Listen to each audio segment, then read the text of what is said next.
चलो बेटा, तो मैंने कुछ पॉइंट दिए हैं। ये पॉइंट रिलेटेड बहुत सारे क्वेश्चन आ सकते हैं, बहुत सारे एमसीक्यूज निकल सकते हैं।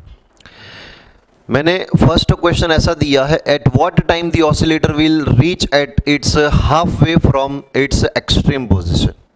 यहाँ पे हाफ वे बोला है, या फिर ऐसा भी हो सकता है कि मैं ऐसा बोलूँ कि 1/4 डिस्टेंस पे 1/8 डिस्टेंस पे आने के लिए कितना टाइम लगेगा, बराबर।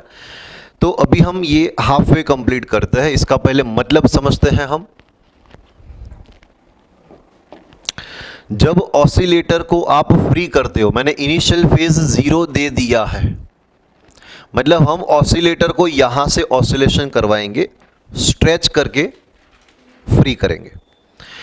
तो ये है उसकी extreme location, extreme position.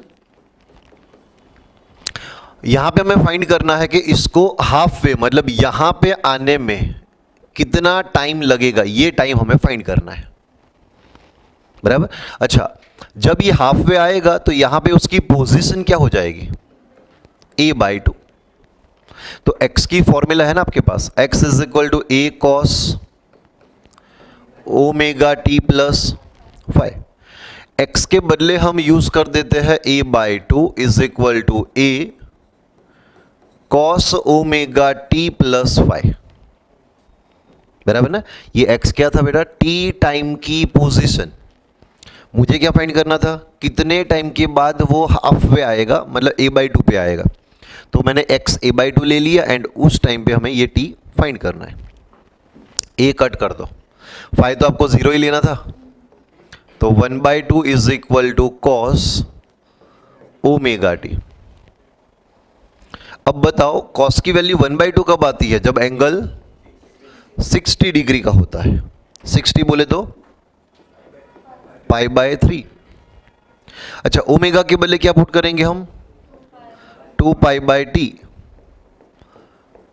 π/3, pi cut कर दो बेटा, बोलो t क्या मिला, t को इस साइड लेकर आओ, 2 को इस साइड लेकर आओ, t/6। t/6 टाइम के बाद वो अपने एक्सट्रीम पोजीशन से मीन पोजीशन से बीच में, मतलब हाफ वे आएगा। बस ये याद रख लो। जैसे कि अगर मैं यहां से ऑसिलेशन स्टार्ट करता हूं, ये वापस आएगा, बोलो कितना टाइम लगेगा, t टाइम पीरियड। ओके, चलो अगर मैं बोलूं ये ऑसिलेटर यहां से यहां तक आया, कितना टाइम लगा, हाफ ऑसिलेशन t/2। चलो मान लो बेटा ये यहां से यहां पे आया, t/4, बराबर। ये तो मैंने करवा दिया। इससे पहले अगर मैं पूछता ना कि इसको यहां से यहां पे आने के लिए कितना टाइम लगेगा, हाँ आंसर आता t/8। हाफ करते जाओ पूरा, t/t उसका हाफ, t/2 उसका हाफ, t/4 उसका हाफ, t/8। ऐसा नहीं होता, बराबर ना, आएगा पक्का। तो एक्सट्रीम पोजीशन से मिड पॉइंट तक आने में जो टाइम लगता है वो t/6 का होता है। तो ठीक है, थोड़ा सा सोच के मुझे ये बताओ, मीन पोजीशन पे अब आना है, ये मिड पॉइंट से मीन पोजीशन आने में कितना टाइम लगेगा, ये टाइम कितना होगा ये फाइंड करके दो। चलो बहुत इजी है,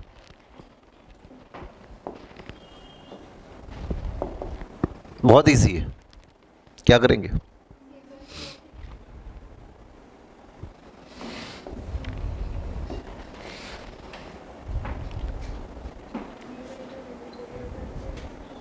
अच्छा यहां से इतना कितना टाइम होता है बता, यहां से यहां पे आने में कितना टाइम लगता है, t/4 लगता है बेटा, है ना। t/4 टाइम लगता है यहां से यहां पे आने के लिए। देखो पूरा time t, half time t/2 उसका हाफ, t/4। अच्छा, तो यहां से यहां पे आने में t/4 टाइम लगता है, ये टाइम कितना लगा था, तो t/4 में से t/6 माइनस कर दो, तो मतलब यहां से यहां पे आने का टाइम मिलेगा। क्लियर है ना।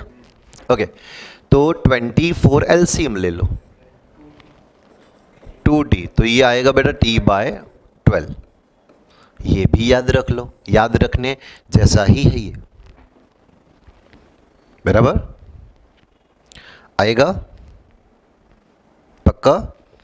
चलो यही पॉइंट से मैं एक कुछ और करवाता हूँ जो एमसीक्यूज के लिए ही इंपॉर्टेंट है। अगर मैं बोलूँ कि 1/8 ऑसिलेशन कंप्लीट होने में कितना टाइम लगेगा, 1/8 ऑसिलेशन,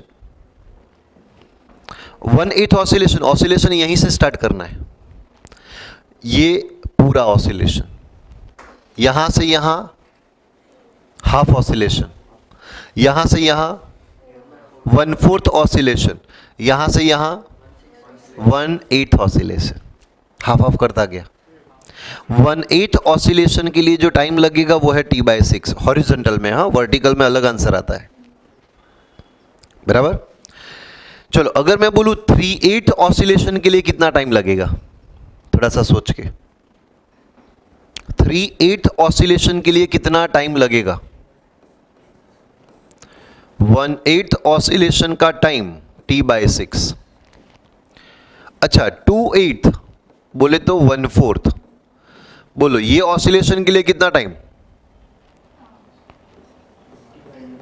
T/4, 1/4 बेटा, ये एक ऑसिलेशन, हाफ ऑसिलेशन 1/4, तो T/4 टाइम लगेगा, बराबर ना।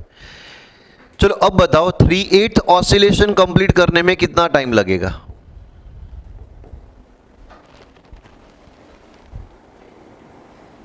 थोड़ा सा सोचना पड़ेगा। पहले तो ये सोचो कि 3/8 ऑसिलेशन किसको बोलते हैं। जब ये ऑसिलेटर यहां से यहां पे आया, बोलो कितना ऑसिलेशन हुआ, कितना ऑसिलेशन हुआ, टाइम नहीं पूछ रहा मैं, 1/8 ऑसिलेशन बोलते हैं इसको, बराबर ना। अगर ये ऑसिलेटर यहां से यहां पे आया 1/4 या फिर 2/8, ये 1/8, ये 2/8, ओ 3/8 किसको बोलेंगे हम, जब यही ऑसिलेटर यहां पे आएगा इसको बोलेंगे हम 3/8। समझ में आ रहा है। तो 3/8 ऑसिलेशन कंप्लीट होने में कितना टाइम लगेगा, तो बोलो इतना टाइम कितना था, T/4 का ना, तो T/4 तो टाइम लगा प्लस इतना और टाइम लगेगा। एंड ये टाइम कितना होता है पता है, इसके जितना होता है, ये दोनों टाइम सेम होता है, ये T/12 था भाई, बराबर ना। तो T/4 प्लस T/12, बोले तो 12 एलसीएम ले लो, ऊपर आएगा 40, 12 एलसीएम ले लिया, 3 से मल्टीप्लाई किया, 3T प्लस T मतलब 40 T/3। समझ में आ रहा है। बस ऐसे एमसीक्यूज इसके आते हैं डिस्प्लेसमेंट रिलेटेड। कोई डाउट है तो बताओ। जैसे डिस्प्लेसमेंट के एमसीक्यू वैसे ही वेलोसिटी के एमसीक्यू, कितने डिस्टेंस पे वेलोसिटी इतनी होती है, कितने टाइम पे वेलोसिटी इतनी होती है। अभी यहाँ पे टाइम वाला फॉर्म है, बराबर। तो हम अब ये देखेंगे कब कितने टाइम के बाद उसकी वेलोसिटी मैक्सिमम वेलोसिटी की हाफ होती है, यही है ना। At what time the velocity becomes half of its maximum value. Initial phase 0 लेना है। चलो तो बोलो वेलोसिटी की फॉर्मूला याद है टाइम के फॉर्म में,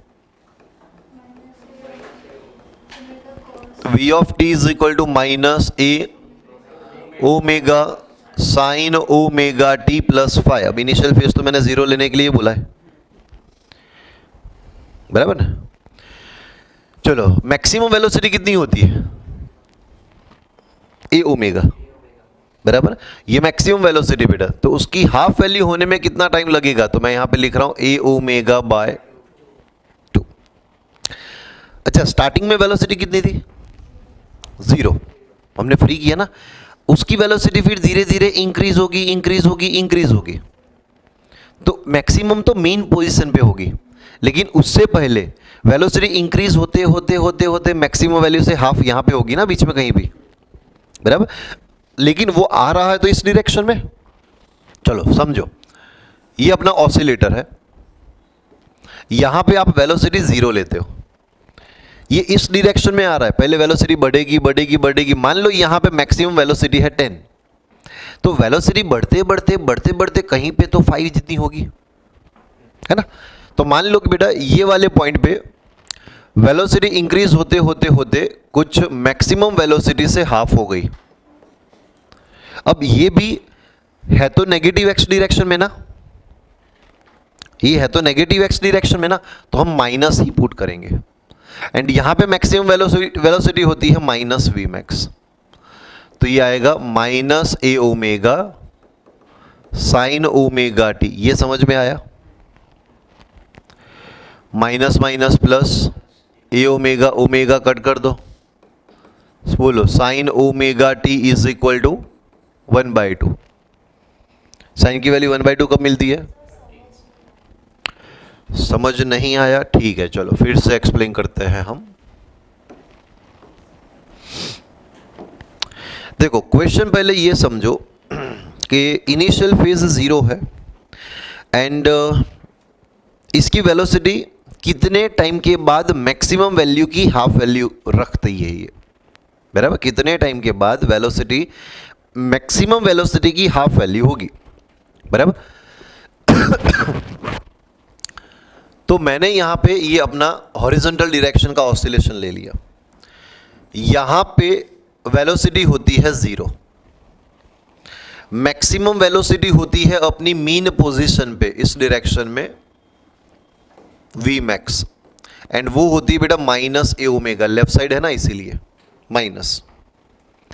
अब वेलोसिटी इंक्रीज होते होते होते होते होते यहां पे वेलोसिटी मैक्सिमम हुई, मान लो वैल्यू 10 है, तो बेटा वेलोसिटी इंक्रीज होते होते कहीं पे तो ये वैल्यू 5 होगी ना, मतलब मैक्सिमम की हाफ वैल्यू होगी ना। तो बस मुझे वही देखना है कितने टाइम के बाद वो वेलोसिटी मैक्सिमम वैल्यू की हाफ हुई। तो यहां से वेलोसिटी इंक्रीज होते होते होते यहां पे एक टाइम ऐसा आया जहां पे इसकी वैल्यू मैक्सिमम वैल्यू की हाफ हो गई। मैक्सिमम वैल्यू कितनी थी? माइनस ओ ए ओमेगा, उसकी हाफ हो गई। माइनस मैंने क्यों लिखा ये समझ में आ रहा है? क्यों? क्योंकि इस डायरेक्शन में जा रहा है, डायरेक्शन की वजह से, बराबर। तो बस ये वेलोसिटी में पुट करो बेटा, जो क्वेश्चन में था कि कितने टाइम के बाद वेलोसिटी हाफ हो रही है मैक्सिमम वैल्यू की, तो ये वेलोसिटी में जो है ना वो मैक्सिमम वैल्यू की हाफ लिख रहा हूं बस, क्योंकि क्वेश्चन में दिया था sine omega t, minus minus plus a omega cut, बोलो sine omega t is equal to 1/2, तो omega t is equal to 30, मतलब π/6। ओमेगा के बदले पुट करेंगे 2π/6, पाई कट करो, बोलो टी क्या मिला? T/12। बराबर। ऐसे एमसीक्यूज बेटा आते हैं। ये भी हो सकता है कि भाई कितने टाइम के बाद वेलोसिटी 1/4 होगी, 1/4 ऑफ द मैक्सिमम वैल्यू, तो यहां पे हम by4 पुट करेंगे। समझ में आ रहा है? पक्का? ठीक है बेटा, कुछ ऐसे क्वेश्चन होते हैं। इसके बाद मैंने एक्सेलरेशन के लिए बोला है, कितने टाइम के बाद एक्सेलरेशन मैक्सिमम एक्सेलरेशन से हाफ होगा। ये सिर्फ एमसीक्यू की प्रैक्टिस के लिए है, बराबर। चलो एक्सेलरेशन की फॉर्मूला क्या थी बताओ? माइनस ए omega square cos omega T plus 5। Initial phase तो 0 लेने के लिए ही बोला है। अच्छा, कितने टाइम के बाद यही एक्सेलरेशन मैक्सिमम एक्सेलरेशन से हाफ होगा, मतलब minus A omega square by 2, minus A omega square. ये समझ में आ रहा है ना, बराबर। तो ये कट कर दो, 1/2 is equal to cos omega t. Cos की वैल्यू 1/2 कब मिलेगी? 60, मतलब π/3, तो ओमेगा टी आएगा π/3। ओमेगा के बदले पुट करो 2π/t, π/3, पाई कट कर दो, तो t is equal to T/6। Clear? ये हमने बेटा वेलोसिटी, डिस्प्लेसमेंट, एक्सेलरेशन टाइम के फॉर्म में देखा। कोई डाउट है?